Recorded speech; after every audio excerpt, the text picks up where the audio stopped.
ବନ୍ୟା ଛାଡ଼ିଛି ହେଲେ ବଢ଼େଇ ଦେଇଛି ଚାଷୀଙ୍କ ଦୁର୍ଦ୍ଦଶା। ଏହାରି ଭିତରେ ଯାଜପୁର ବ୍ଲକର ଶିମିଳିଆ ପଞ୍ଚାୟତ ଶିମିଳିଆ ଗାଁରେ ଦେଖିବାକୁ ମିଳିଛି ଏଭଳି ଏକ ଘଟଣା, ଯେଉଁଥିରେ କି ପାଖାପାଖି ହେକ୍ଟର ହେକ୍ଟର ଚାଷ ଜମି ନଷ୍ଟ ହେବା ସହିତ ପନିପରିବା ମଧ୍ୟ ନଷ୍ଟ ହୋଇଯାଇଛି। ତେବେ ଆମେ ଆସି ପହଞ୍ଚିଛୁ ଯାଜପୁର ବ୍ଲକ ଶିମିଳିଆ ଗାଁ। ଇଏ ଦେଖୁଥିବେ ଯେଉଁ ଚାଷୀ ରହିଛନ୍ତି, ଯେଉଁ ପନିପରିବା ଚାଷ ଲଗେଇଥିଲେ, ପୋଟଳ କଥା କୁହନ୍ତୁ ବା ଜହ୍ନି କଥା କୁହନ୍ତୁ ବା ଛଚିନ୍ଦ୍ରା କଥା କୁହନ୍ତୁ, ଅମୃତଭଣ୍ଡା କଥା କୁହନ୍ତୁ, ଏ ସବୁ ଯେଉଁ ରହିଛି ସବୁ କିଛି ନଷ୍ଟ ଆଜି ହେଇଯାଇଛି ଏଇ ବନ୍ୟା ପାଣିରେ। ଯେତେବେଳେ ଖରସ୍ରୋତା ନଦୀରେ ପାଣି ଆସିଥିଲା ଏବଂ ଗାଁ ପୁରା ମାଡ଼ିଥିଲା, ଘର ଭିତରେ ମଧ୍ୟ ପାଣି ପଶିଥିଲା ଏବଂ ଯେତେବେଳେ ପାଣି ଛାଡ଼ିଛି ଦୀର୍ଘ 4 ଦିନ ପରେ ସେମାନେ ସବୁ ନିଜ ପରିବା କ୍ଷେତକୁ ଆସିଛନ୍ତି ଏବଂ ଦେଖୁଛନ୍ତି ଯେ କିଭଳି ଭାବରେ ରହିଛି ତାଙ୍କର ଏ ପରିବା କ୍ଷେତ। କାରଣ ଦେଖୁଥିବେ ସମ୍ପୂର୍ଣ୍ଣ ଭାବରେ ନଷ୍ଟ ହୋଇଯାଇଛି, ଯେଉଁ ପୋଟଳ ମଧ୍ୟ ପଚିଯାଇଛି। ଏ ଦୃଶ୍ୟ ଦେଖୁଥିବେ କେମିତି ଚାଷୀଟି ତାର ଅଣ୍ଡାଳୁଛି, ଖୋଲୁ ଯେ କ'ଣ ବଞ୍ଚିଛି ଆଉ କିଛି ବଞ୍ଚିକି ରହିଛି କି ନାହିଁ ତାଙ୍କୁ ସେ ନେଇକି ବେପାର କରିବେ। ତେଣୁ ଇଏ ନିହାତି ଭାବରେ କଷ୍ଟଦାୟକ, ଦୁଃଖଦାୟକ। ଆମେ ଟିକେ ପଚାରି ବୁଝିବା, କ'ଣ କହିବେ? ଆପଣ ଆସିଛନ୍ତି, ଦେଖୁଛନ୍ତି, ଏ ବର୍ତ୍ତମାନ ସ୍ଥିତି କେମିତି? ଦେଖନ୍ତୁ, ଆମେ ଜାଣିନୁ ଅଚାନକ ଏତେ ମାତ୍ରାରେ ବନ୍ୟା ଆସିବ ବୋଲି କେବେ ବିଶ୍ୱାସ କରୁନଥିଲୁ। ଆମ କିଆରିରେ ସମ୍ପୂର୍ଣ୍ଣ ଫସଲ ଭରି ହେଇକି ଥିଲା।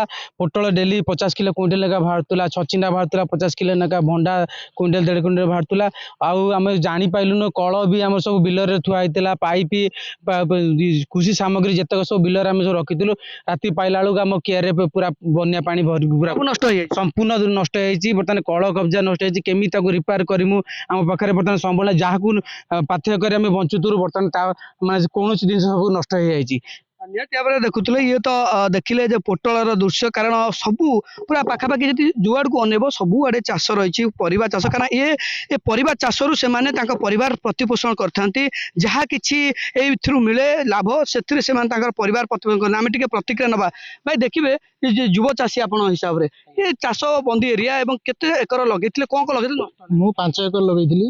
ଭଣ୍ଡା 1 ଏକର ଲଗେଇଥିଲି, ପୋଟଳ 1 ଏକର, ବାଇଗଣ, ଜହ୍ନି ସବୁ ଭେରାଇଟି ଫସଲ ଲଗେଇଥିଲି। ମୁଁ ଗୋଟେ ଯୁବକ ଚାଷୀ।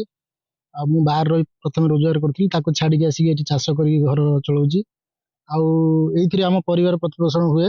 କିନ୍ତୁ ହଠାତ୍ ଯେତେବେଳେ ବନ୍ୟା ଆସିଲା ସବୁ କିଛି ନଷ୍ଟ ହେଇଗଲା, ବୁଝିଲେ କି? ସବୁ ନଷ୍ଟ ହେଇଯାଇଛି, ମାନେ କିଛି ଗୋଟେ ଟଙ୍କାର ବି ଆମ ପାଖରେ ଆଉ ଆୟ ନାହିଁ ତାକୁ ଆମେ ନେଇକି ଘରେ ଚଳେଇବୁ। ଏଇଆ ଆଉ। ନିହାତି ଭାବରେ ଇଏ ଦୁଃଖ ପହଞ୍ଚାଇଛି। ଏ ଯେଉଁ ବନ୍ୟା ବିଭୀଷିକାରେ କାହାର ଘର ଭାଙ୍ଗିଛି ତ କାହାର ଦୁଆର ମଧ୍ୟ ପାଣି ମାଡ଼ିଥିଲା। କିନ୍ତୁ ଇଏ ଯେଉଁ ପରିବା ଚାଷୀ ବା ଚାଷୀଙ୍କ ଦୁଃଖ ଅନେକ ବଢ଼େଇ ଦେଇଛି। ଆମେ ଟିକେ ପ୍ରତିକ୍ରିୟା ନେବା, କାରଣ ଇଏ ଦେଖୁଥିବେ, ଇଏ ହେଉଛି ଅମୃତଭଣ୍ଡାର ଦୃଶ୍ୟ ଆମେ ଦେଖୁଛୁ, ଯେଉଁଠିକି ପାଖାପାଖି ଆଖି ପାଉନି ଅମୃତଭଣ୍ଡା ଚାଷ କରାଯାଇଛି, କିନ୍ତୁ ଇଏ ମଧ୍ୟ ପୁରା ବନ୍ୟା ପାଣିରେ ନଷ୍ଟ ହୋଇଯାଇଛି। ପ୍ରକୃତରେ ଇଏ ଚାଷୀଙ୍କ ଦୁଃଖ ବଢ଼େଇଛି। କ'ଣ କହିବେ? ଇଏ ଅମୃତଭଣ୍ଡା ଚାଷ କରିଛନ୍ତି ଏବଂ ଏଠି କେତେ ଗାଁ ବା ପରିବାର ସବୁ ଚାଷ ଉପରେ ନିର୍ଭର କରନ୍ତି, କେମିତି କ'ଣ ଦେବେ? ଆଜ୍ଞା, ଇଏ ହେଲା ଶିମିଳିଆ ପଞ୍ଚାୟତ। ଶିମିଳିଆ ପଞ୍ଚାୟତର ଶିମିଳିଆର ମେନ୍ ଗାଁ।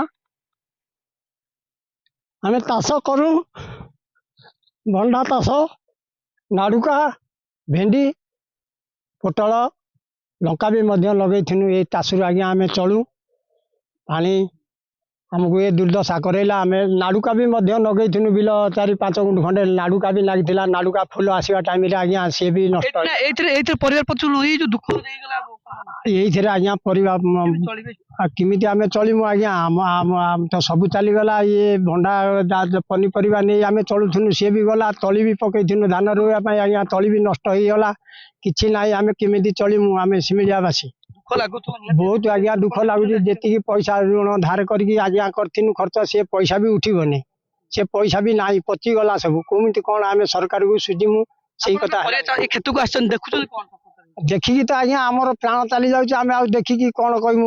ଦୁନିଆ ତ ଏଇ ପଚିଗଲା, ଆପଣ ନିଜେ ଦେଖୁଛନ୍ତି, ଏଇ ସୁଧୁ ପଚିଗଲା ଭଣ୍ଡା ଆଜ୍ଞା।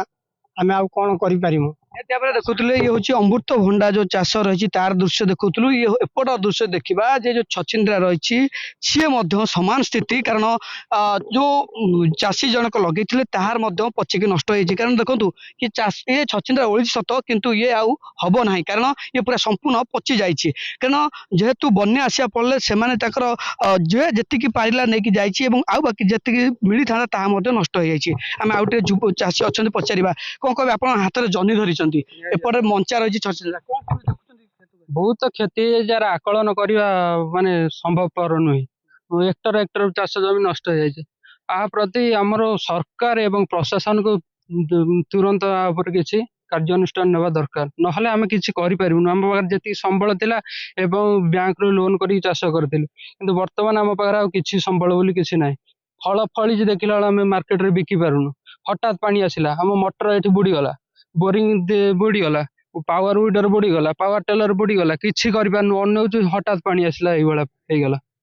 ନିହାତି ଭାବରେ ଶୁଣୁଥିଲେ ଯେ କି ଦୁଃଖର କଥା ଏବଂ ତାଙ୍କର ଫଳ ଫଳିଛି ସତ, ହେଲେ କିନ୍ତୁ ତାକୁ ନେଇକି ବେପାର କରିପାରିବେ ନାହିଁ, ଯୋଉଥିରେ ଦି ପଇସା ଲାଭ ପାଇବେ ବା ଯୋଉ ପଇସା ପାଇବେ ସେ ମଧ୍ୟ ପାଇପାରିବେ ନାହିଁ। ଦେଖିବେ ଆମେ ଯୁଆଡ଼େ ଅନଉଛୁ ସିଆଡ଼େ ଫସଲ ଲାଗିଛି।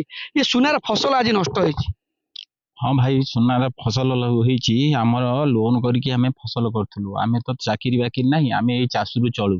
ଆମ ଛୁଆ ପିଲା ଆମେ ବି ସଂସାର ଚଳଉଛୁ ଏଇ ପନିପରିବାରୁ। ଆମେ କ'ଣ କରିବୁ? ଆମର ତ ମେସିନ୍ ପଳେଇଲା, ପାଣିରେ ଭାସିଗଲା।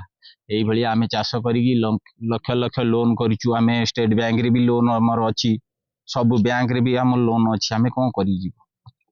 ଧାର କରଜ କରିକି ଲୋନ୍ କରିକି ସେମାନେ ଏଇ ଯୋଉ ପରିବା ଚାଷ କରିଥିଲେ ସେ ଆଜି ସମ୍ପୂର୍ଣ୍ଣ ବୁଡ଼ିକି ନଷ୍ଟ ହେଇଯାଇଛି। ଏବଂ ସମସ୍ତେ ଯେତେବେଳେ କ୍ଷେତକୁ ଆସୁଛନ୍ତି ଏବଂ କ୍ଷେତରେ ଦେଖୁଛନ୍ତି ଯେ ତାଙ୍କର କୌଣସି ଆଉ ନାହିଁ, ଯେଉଁ ପରିବା ଚାଷ କରୁଥିଲେ ସେ ଆଉ କିଛି ବି ନାହିଁ, ତେଣୁ ନଷ୍ଟ ହେଇଯାଇଛି। ଦୁଃଖରେ ଭାଙ୍ଗି ପଡ଼ିଛନ୍ତି ଚାଷୀମାନେ। ତେବେ ଏ କ୍ଷେତ୍ରରେ ଦେଖିବେ ଯଦି ଶିମିଳିଆ, ଯାଜପୁର ବ୍ଲକର ଶିମିଳିଆ ଗାଁ ରହିଛି, ଯେଉଁ ଶିମିଳିଆ ଗାଁରେ ଯେଉଁ ଚାଷୀମାନେ ଆଜି ନିର୍ଭର କରନ୍ତି ଚାଷ ଉପରେ, ସେ ଆଜି ସମ୍ପୂର୍ଣ୍ଣ ଭାବରେ ଉଜୁଡ଼ି ଯାଇଛି ଆମେ କହିପାରିବା। କାରଣ ଯଦି କହିବେ ହେକ୍ଟର ହେକ୍ଟର ଚାଷ ଜମି ସହିତ ଯେଉଁ ପନିପରିବା ମଧ୍ୟ ସେ ସମ୍ପୂର୍ଣ୍ଣ ବୁଡ଼ିଯାଇଛି। ତେବେ ଜିଲ୍ଲା ପ୍ରଶାସନ ପକ୍ଷରୁ ଯଦି ସହାୟତା ମିଳନ୍ତା, ଜିଲ୍ଲା ପ୍ରଶାସନ ଯଦି ଏ ଚାଷୀମାନଙ୍କୁ କିଛି ସହାୟତା ଦିଅନ୍ତେ, ତେବେ ଏ ପନିପରିବା ଯେଉଁ ନଷ୍ଟ ହୋଇଥିବା ବା ଚାଷ ନଷ୍ଟ ହୋଇଥିବାରେ ସେମାନେ ଲାଭ ପାଇପାରନ୍ତେ ଏବଂ ଯେଉଁ ନଷ୍ଟ ହୋଇଛି ତାକୁ ମଧ୍ୟ ସେମାନେ ଭରଣ ପୋଷଣ କରିପାରନ୍ତେ ବୋଲି ଦାବି କରିଛନ୍ତି।